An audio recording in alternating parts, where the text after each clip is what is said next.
Buenos días, Ecomundo, ojalá 4RD. Hoy estamos de fiesta de la celebración de Corpus Christi y la ciudad está literalmente vacía. Hay algunas ciudades en algunos países en la cual se decide hacer un día verde, es decir, que los carros no pueden circular, o en otros países, por razones del tamaño del parque vehicular, circulan los pares y los impares. En una sociedad como esta, donde no hay transporte colectivo, indiscutiblemente que este es un tema complejo. Pero yo los invito, cuando vengan del aeropuerto, para mí una de las escenas más impresionantes de la realidad caribeña es esa visión del aeropuerto a la ciudad, que vean una mancha negra arriba, y esa es la nube negra del cambio climático y de la contaminación. Y una de las cosas que hoy día se discute en el mundo es justamente el cambio climático y cómo atenuar todo el tema del cambio climático, y por igual todo el tema de la energía, contaminantes, no contaminantes, y en función de ello cómo estamos extinguiendo el planeta. Y ayer yo hablaba de la robótica en Japón y ahora veo unos investigadores, vamos a hacer aquí donde está el robot, unos investigadores españoles han estado investigando sobre robótica y hay toda una comparación con el tema de un debate en Inglaterra de cuál será la edad cronológica de ese robot. Además de, a través de la inteligencia artificial y la manera como operan estos robots, es interesante porque es esa pregunta que se hacen esos investigadores. ¿Qué edad tendría el robot de ser humano? Es difícil decir. Habría que experimentar con un niño. Digamos que sería menor de 8 años, pero tendría una memoria infalible. Interesante este tema porque evidentemente nos toca aspectos interesantes, ¿no?, del avance científico-tecnológico que hoy día tiene el mundo en medio de una situación muy compleja de la humanidad, de transición de la modernidad a la posmodernidad, con todas las implicaciones que eso tiene, económicas, políticas, sociales, culturales, que son muy relevantes y que juegan un rol de gran importancia. Y uno de ellos es precisamente todo el tema de la redefinición de los proyectos políticos, de los programas políticos, porque todos estamos claros que el sistema político tiene que ser un sistema plural, participativo, con economía de mercado y Estado, que haya contrapeso, que haya regulación, pluralidad de ideas, separación de poderes, separación entre iglesia y Estado, y que verdaderamente haya un real contrapeso de poderes, una justicia independiente. Eso lo es una prensa independiente, que a diferentes niveles la municipalidad y las municipalidades puedan tener recursos y fondos propios, pero sobre todo en la transparencia, en la rendición de cuentas, en la transparencia y en el control y la auditoría social.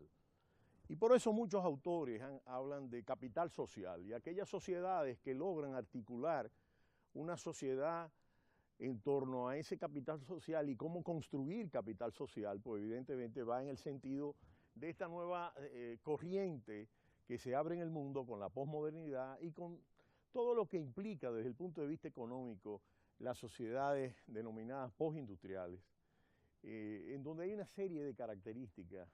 No necesariamente adopto ese término de postindustriales, pero es muy gráfico. Ya veremos algunos aspectos de estas sociedades que antes se pensaban del futuro y que hoy día son del presente. Es lo mismo que Julio Verne, cuando soñaba con una serie de cosas y que luego la vimos, o Leonardo da Vinci con el helicóptero, con otras cosas, ¿no?, el Renacimiento. Y evidentemente que hay aspectos importantes, por ejemplo, en términos de cómo la caída del muro de Berlín hace aguas todo el proyecto de transición al socialismo burocrático, de castas burocráticas que dominaron como una clase social el escenario de la historia y con una gran ineficacia Una herramienta tan poderosa como la planificación, como la programación, la convirtieron en inoperante porque mataron la creatividad y la libertad individual sobre la cual debía basarse la democracia socialista. En realidad, uno de los aspectos interesantes de este debate es cómo se traslada entonces, cuando ya hay un lugar común, aunque Francis Fukuyama hace un mea culpa de esa visión tan utópica que él tenía de que ya no iban a haber conflictos, y luego con todo el tema del choque de las civilizaciones, la caída de la Torre Gemela, es que realmente el consenso de Washington, el neoliberalismo puro y duro, aquellas políticas clásicas de Fondo Monetario, hicieron agua en el 2008. Pero vamos arriba y volvemos en breve.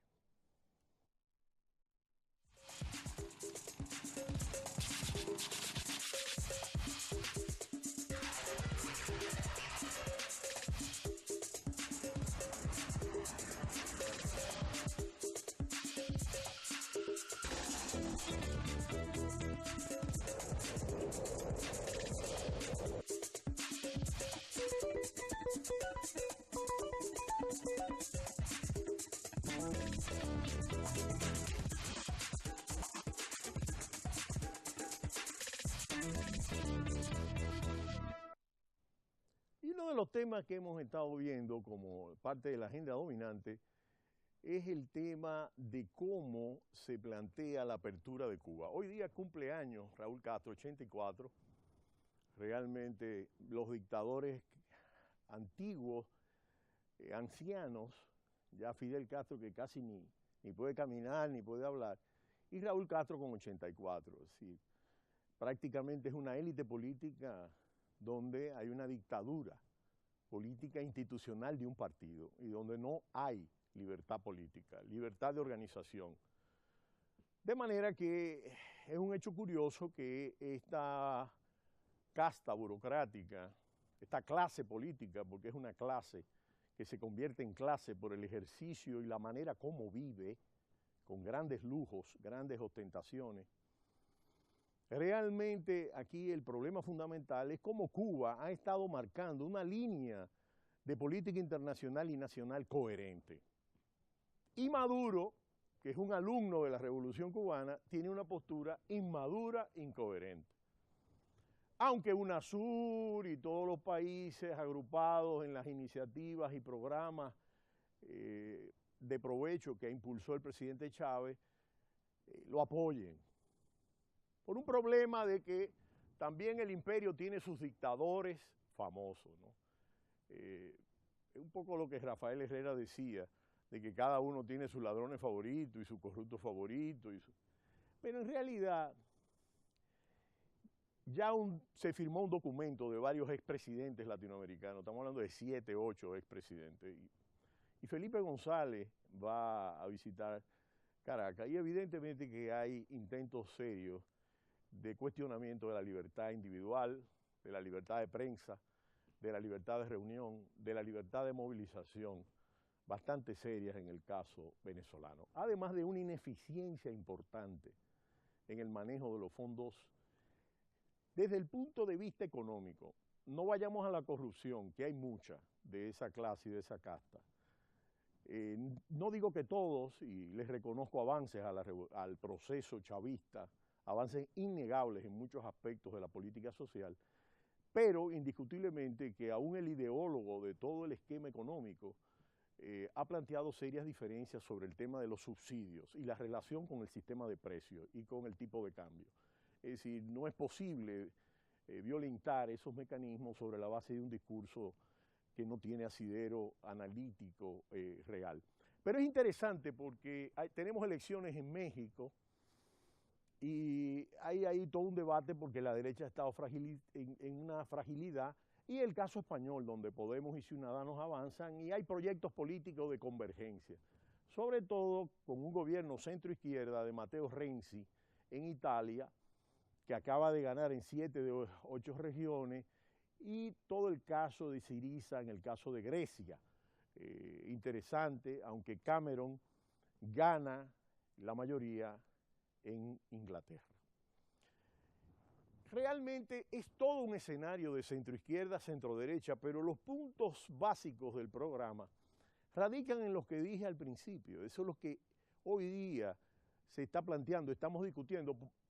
Sin embargo, en Oriente Medio y en otras culturas religiosas, etcétera, bueno.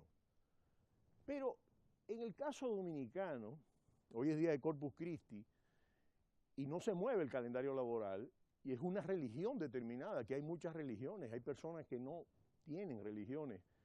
Y yo he sido católico desde que nací, en colegios católicos todo el tiempo, y mi paso por el marxismo, por la universidad, por las corrientes, no cambiaron mi manera de libre pensador, aunque no siga de manera estricta, pero hay elementos fundamentales en el discurso y sobre todo en la praxis de Jesús, en las que yo comparto plenamente. Y yo pienso que evidentemente en el caso que nos ocupa, los pactos, las alianzas, deben hacerse sobre planteamientos políticos, programáticos. Y yo pienso que una de las cosas que tiene que venir a la sociedad dominicana de hoy es que vuelva el debate sobre temas políticos y que los pactos revelen cuáles son sus puntos de diferenciación. Y yo creo que es una bonita oportunidad ahora que el Ejecutivo, que está expresando, planteo y sostengo algunos elementos progresivos en el que incluso Podemos reconoce influencias del progresismo latinoamericano, aunque con una serie de críticas a muchos de los aspectos neopopulistas, autoritarios que se expresan, pero en un sentido general positivo, que podemos verlo con honrosas excepciones. Pero en realidad el problema fundamental son los puntos sobre los cuales se construyen las alianzas. Yo creo positivo la renovación en el PRM sobre la base de ese joven Abinader, creo que es una promesa, creo que es un elemento interesante que oxigena el sistema político.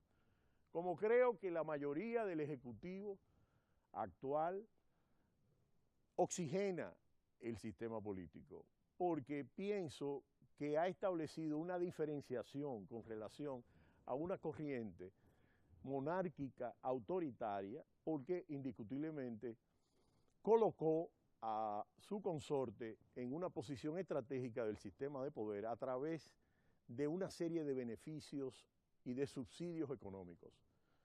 Entonces, esa monarquía autoritaria quedó atrás. Yo pienso que no es Alicia en el País de la Maravilla. Yo pienso que cada actor tiene que jugar su papel. Yo veo a algunos intelectuales hacer referencia. Muy interesante, yo creo que el debate debe volver al país, que está muy carente de debate, pero pienso que es interesante abrir el debate y entender que indiscutiblemente cada actor debe jugar su proyecto político. Muchas gracias. Ecomundo, ojalá 4RD. No le cambie.